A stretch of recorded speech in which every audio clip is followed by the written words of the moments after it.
घुम्न गएको धनगढीमा जङ्गली जनावरहरू त यति धेरै।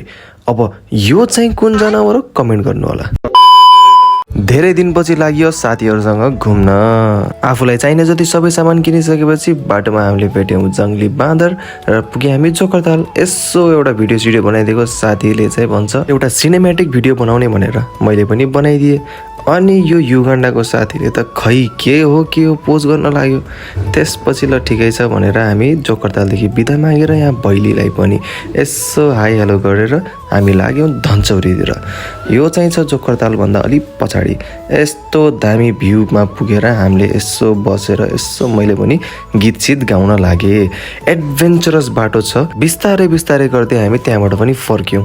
भोकले पनि हालत खतम भइसकेको थियो र त्यही बेला साथीको घरमा गएको। साथीले त यहाँ मासु र चिउरा पकाएको रहेछ। म पनि के काम भनेर गम कि गम खाएँ। भिडियो मन परेमा लाइक कमेन्ट गरिदिनु होला। धन्यवाद।